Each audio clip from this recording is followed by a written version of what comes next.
The throne sat empty, the people beneath it fractured and divided beyond measure. All he had to do was reach out and take it. With one decisive movement, one swift decision of finality, the world would be a different place. It would be just and strong and united. But he spurned the chance, leaving the available power to instead be grasped by one of lesser will. Hello everyone, and welcome back to Exploring Fiction. This tale could be told of many throughout both real history and fiction, but it manifests best in Eddard Stark from the A Song of Ice and Fire novels, and Aragorn from the Lord of the Rings films. Both men seem destined, or at least deserving, of power, especially compared to their peers, but both men rejected it. They sought instead to be nobler and humbler, unwilling to step into the spotlight that the crown of their respective lands brought. Though the ultimate fates of Ned Stark and Aragorn couldn't be further from each other, their paths were quite similar, and they provided the best examples of the unwilling king in fiction. So, what exactly is the trope of the unwilling king, and why is it so interesting? Let's explore. In A Song of Ice and Fire, Ned Stark proved to be the foremost example of the unwilling king.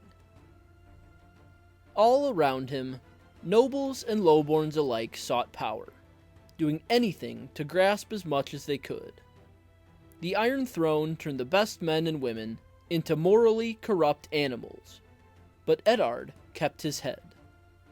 Even before the events of the current narrative, back when Robert Baratheon was bringing about the downfall of the Targaryen dynasty, Eddard Stark had his chance.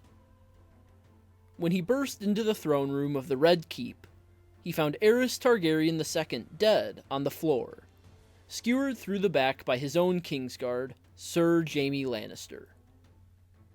As later pointed out by Queen Cersei Lannister, Eddard could have seized the Iron Throne for himself in that moment. Nobody would have blamed him, and nobody would have resisted him. It was almost completely uncontested. But that day, Eddard Stark showed what truly makes a man. Even when nobody was watching, he spurned the temptation of power, and for better or worse, his best friend Robert Baratheon seized the throne. Many years later, the usurper suffered the consequences of his newfound superiority, and yet again, an opportunity arose for Eddard Stark to take action. King's Landing was in an uproar. The Seven Kingdoms teetered on a knife's edge. Eddard had found out the truth of Cersei's children, and once again, all he had to do was act. This time, he actually did sit upon the throne, and from his one declaration of justice, the War of the Five Kings essentially sprang forth. He sent Lord Beric Dondarrion out into the wild to bring down the mountain, defying the powers that be in Westeros and kicking a hornet's nest, or more aptly, a lion's den. But even after he vacated the physical seat of power, Ned's chance remained. Renly Baratheon, younger brother to the deceased king, recognized this. In a moment almost too quick to comprehend, he met with Lord Eddard and proposed taking control of the crown's children, rendering Queen Cersei helpless. This would leave Ned king in all but name, and surely one so noble could do some good in the wasteland that was Westeros. But again, the Lord of Winterfell and Hand of the King opted to search for the goodness in tainted hearts, and revealed his plan to crown Stannis Baratheon instead of young Joffrey to Cersei herself. For this, Ned was imprisoned and eventually killed, reflecting the common theme in A Song of Ice and Fire that in a fallen world, virtue brings only doom. On multiple occasions throughout his adult life, Lord Eddard Stark had the chance to seize the ultimate power in the Seven Kingdoms. But he hadn't even wished for the lordship of Winterfell, let alone kingship over Westeros, and so denied it both times.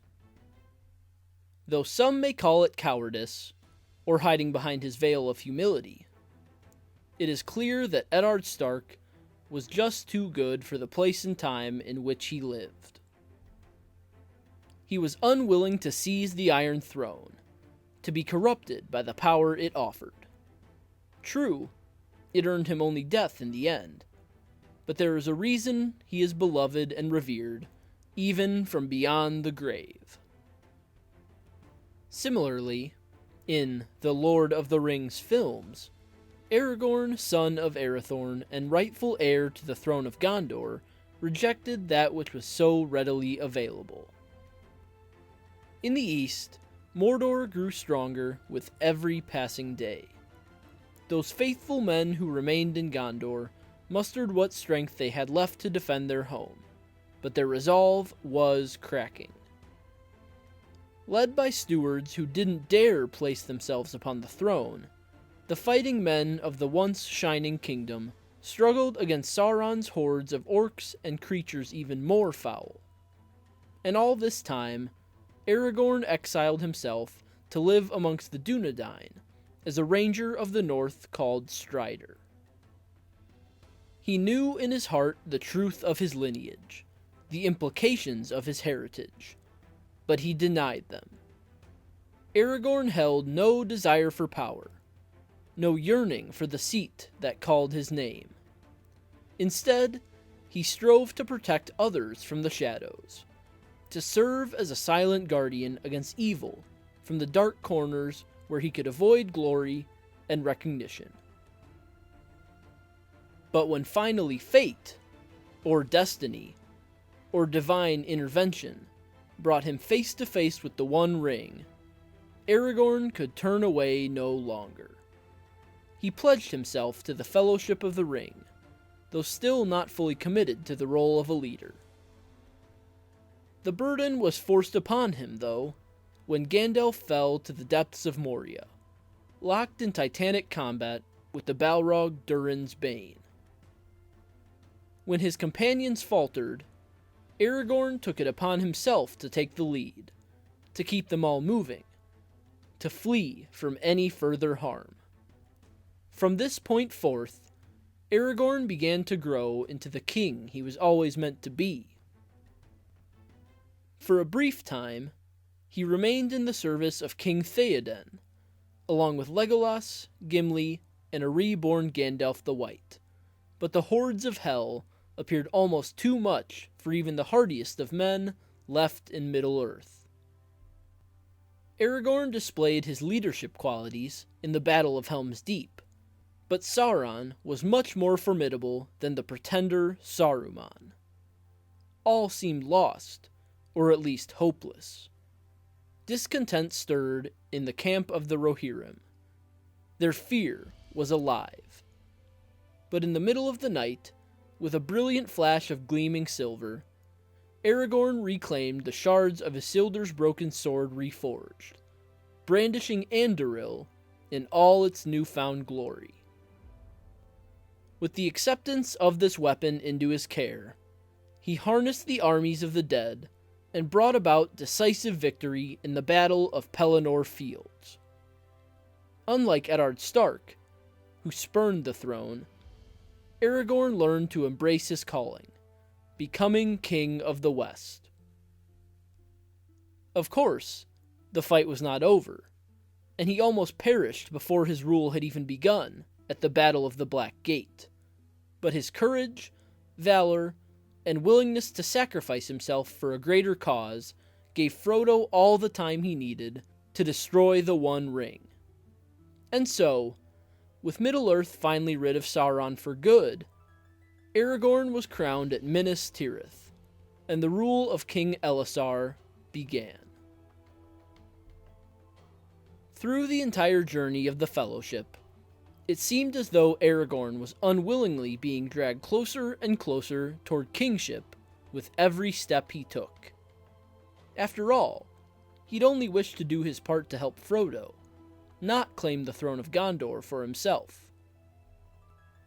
But soon it was clear the only way for the good peoples of Middle-earth to survive was for him to shed away the persona of Strider and fully embrace the spirit of Aragorn.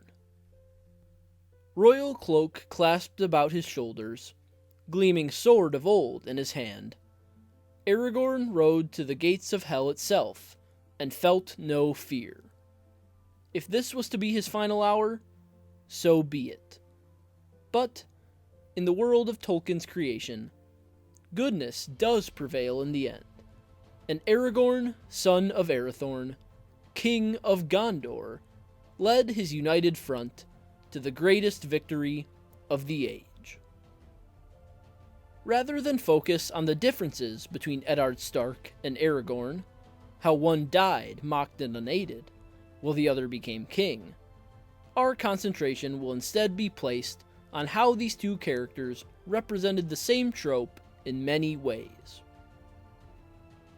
They were both, to put it simply, good men at heart. Of course, no one is perfect, and both Eddard and Aragorn made many mistakes on their respective life paths, but it can hardly be denied that it would be a challenge to find anyone nobler in Westeros and Middle-earth. And aside from just their nature, both Eddard and Aragorn were quite reluctant when given power, or else had it forced upon them. Neither man wished to shoulder the burden, not because they couldn't, but because they saw what power did to good men. They saw what it made people do, and above all, they felt unworthy, unfit to rule. Surely Ned Stark and Aragorn knew in their hearts that if given such responsibility and freedom that their respective thrones provided, they could do good. Yet, they refused. One was concerned so much with honor and duty that he lost his life, and the other had to undergo trials of the heart, mind, and soul to realize that it was his destiny. This unwillingness made them endearing, as they displayed wills stronger than those of normal men. Most petty lords, shining knights, or even common citizens would jump at the opportunity if offered the throne. With no one in their path, they would take power for themselves, as much as they could get. But in the instance of both Eddard Stark and Aragorn, not only were they given the opportunity, it was thrust upon them so clearly it was difficult to deny. Both men had the chance to become the supreme voice of their respective realms, but both refused. Whether for honor, nobility, or a plain sense of justice, Ned and Aragorn opted for other paths.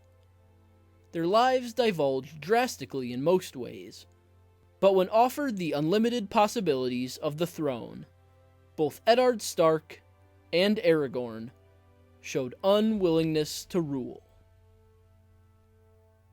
So, that's all for this video.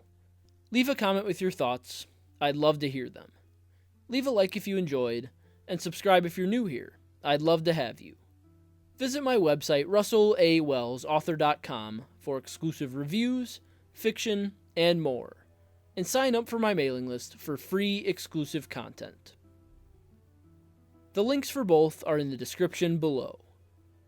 And, like always, I will see you next time.